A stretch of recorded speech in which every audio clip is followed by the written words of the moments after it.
Panorama group, जो सोचता है वो करता है। आपके अपने सपनों का आशियाना। नमस्कार, स्वागत है आपका सिटी पोस्ट लाइव में। मैं हूं मुस्कान और मैं हूं सृष्टि राज। आज की सबसे बड़ी और विवादित खबर बिहार के सहरसा से सामने आ रही है, जहां एक जनप्रतिनिधि का बयान और व्यवहार अब सियासत से लेकर स्वास्थ्य व्यवस्था तक कई सवाल खड़े कर रहा है। सहरसा के विधायक और आईआईपी के अध्यक्ष आईपी गुप्ता, जिनका एक बयान है, मैं पागल आदमी हूँ, साइनाइड खाकर पैदा हुआ हूँ, अब चर्चा और विवाद का केंद्र बन चुका है। जी हां, दरअसल सहरसा सदर अस्पताल में डॉक्टर, स्वास्थ्य कर्मियों और एम्बुलेंस स्टाफ के साथ आयोजित एक बैठक के दौरान विधायक आईपी गुप्ता बेहद सख्त और आक्रामक नजर आए। बैठक का उद्देश्य अस्पताल में मरीजों की बेहतर देखभाल और स्वास्थ्य सेवाओं की समीक्षा बताया गया, लेकिन बैठक के दौरान इस्तेमाल की गई भाषा और तेवर मेरे माहौल को काफी गर्मा दिया। देखिए, बैठक में विधायक आईपी गुप्ता ने साफ शब्दों में कहा है कि मरीजों की शिकायत मिलने पर किसी को भी नहीं छोड़ा जाएगा। उन्होंने ये भी चेतावनी दे दी है कि लापरवाही पाए जाने पर जांच के बाद सख्त कार्रवाई की जाएगी और दुनिया की कोई ताकत इस कार्रवाई से किसी को नहीं बचा सकती।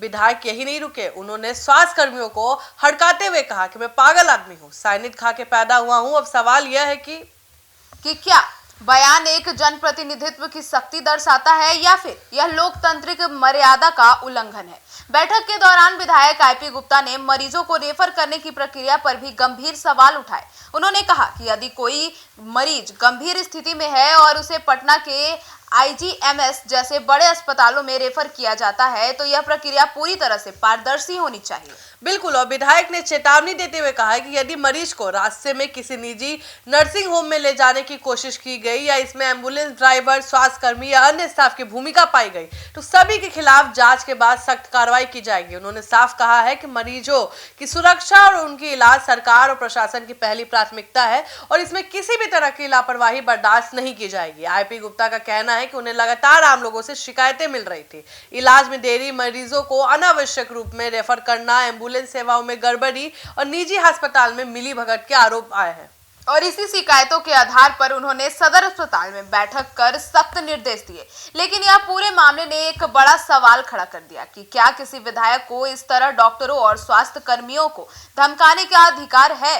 तो विशेषज्ञों का मानना है कि स्वास्थ्य व्यवस्था में सुधार जरूरी है, लेकिन सुधार का रास्ता डर और धमकी से होकर नहीं गुजरता। डॉक्टर और स्वास्थ्य कर्मी पहले ही संसाधनों की कमी से जूझ रहे हैं, मरीजों की भारी भीड़ भी होती है और सीमित स्टाफ के कारण उन्हें दिक्कत होती है।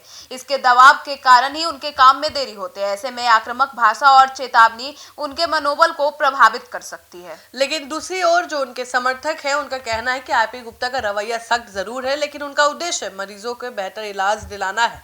उनका मानना है कि जब तक जनप्रतिनिधि सख्ती नहीं दिखाएंगे तब तक व्यवस्था नहीं सुधरेगी। ये मामला केवल एक अस्पताल या एक बयान तक सीमित नहीं है, बल्कि पूरे सिस्टम पर सवाल खड़ा करता है। स्वास्थ्य व्यवस्था कितनी जवाबदेही है, क्या रेफर जो सिस्टम है वह पारदर्शी है और क्या राजनीतिक दखल से हालात सुधरेंगे या फिर और बिगड़ जाएंगे।